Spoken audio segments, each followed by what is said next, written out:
During the premiership of Neville Chamberlain, the growing might of Nazi Germany presented crisis upon crisis for Britain.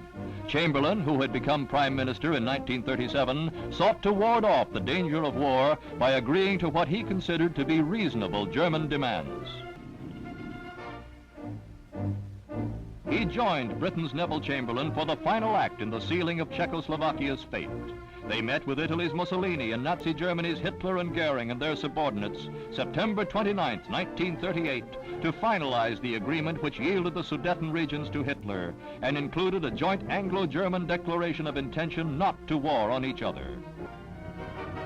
The Hitler gang had its timetable ready. This was only the beginning.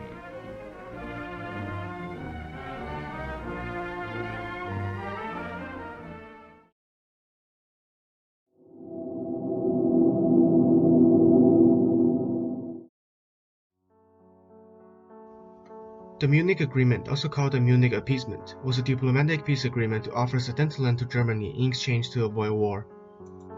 Before the Munich Agreement, Hitler has already shown his ambition of conquering other parts of Europe. Hitler was deeply influenced by the idea of pan-Germanism. His vision was to unite all the German-speaking people to create Great Germany, called Lebensraum. The following invasions eventually led to the Munich Agreement. Hitler took his first action at the French border Rhineland. Despite the Treaty of Versailles, Hitler sent troops to Rhineland in 1936. Britain and France didn't react to Hitler's action. The inaction of other Western power and the formation of the Roman-Berlin Axis gives Hitler the confidence for bolder actions. Next is the Anschluss, also called the annexation of Austria. The first trial was in 1934. Chancellor of Austria was assassinated by pro-Nazi party. However, due to the pressure from Mussolini and the Austrian military, the overthrow failed. In 1937, several meetings were held by Hitler about the seizing of Austria and Czechoslovakia. February 1938, Chancellor of Austria Schuschnigg and Hitler met to negotiate the fate of Austria. Hitler proposed to accept Austrian autonomy only if Schuschnigg agreed to put Nazi supporters in the power of the government. Schuschnigg agreed with the proposal.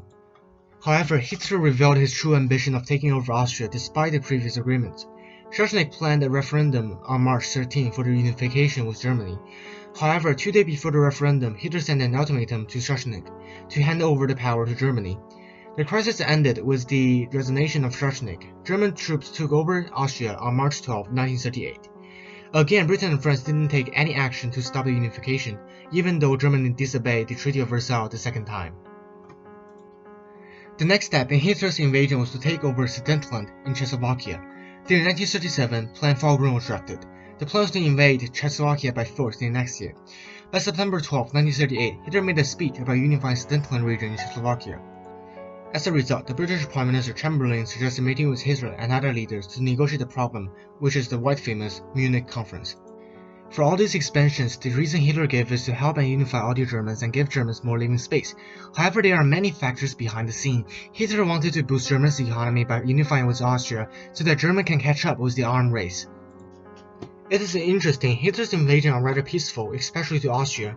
No one came to stop him. Hitler's political idea gained himself many popularity. Most of the people in Austria were actually willing to unify with Germany. Germany's troops were welcomed enthusiastically.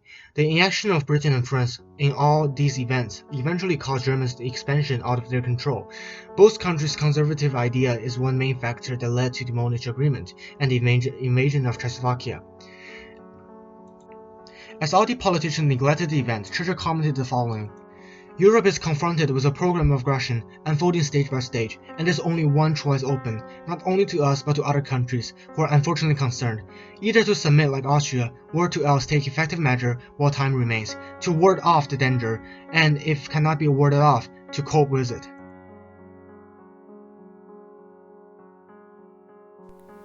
Appeasement, a diplomatic British policy made in 1938 by granting concessions in exchange for peace or avoid war. On September 15, 1938, Adolf Hitler met with Neville Chamberlain at a private mountain in Berchtesgaden. During the conversation, Hitler demanded the annexation of Sudetenland that held 3 million Germans in the goal of uniting all of the Germans together.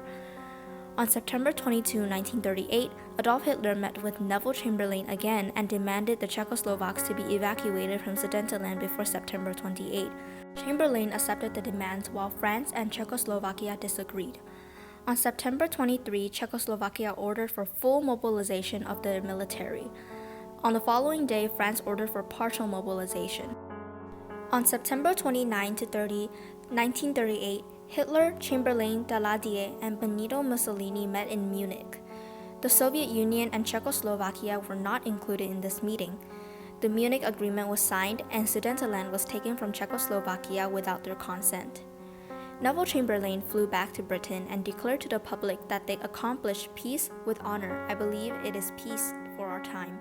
He was crowned the hero by the public. It may concern our two countries, and we are determined to continue our efforts to remove possible sources of difference and thus to contribute to assure the peace of Europe.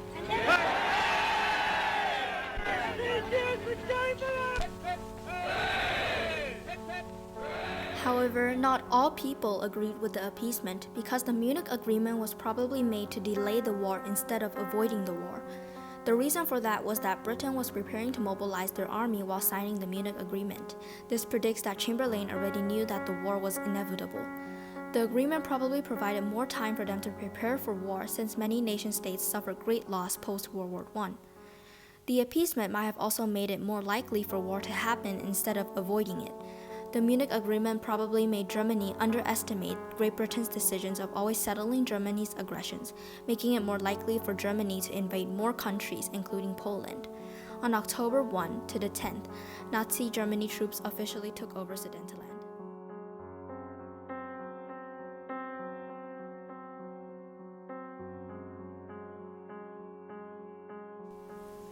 Winston Churchill made its appearance after the Munich Agreement was signed. He believed the Munich Agreement represented a total and unmitigated defeat. Churchill gave a speech in the House of Commons, promulgating to the United States, entreating for help and support. While the rest of the country were relieved that war was precluded, Churchill continued to warn Chamberlain and his country, yet these persuasions were never taken into consideration. As Hitler began to go against the Munich Agreement by occupying the rest of Czechoslovakia in March 1939, the country began to acknowledge Churchill's prophecies and agitated him back to power.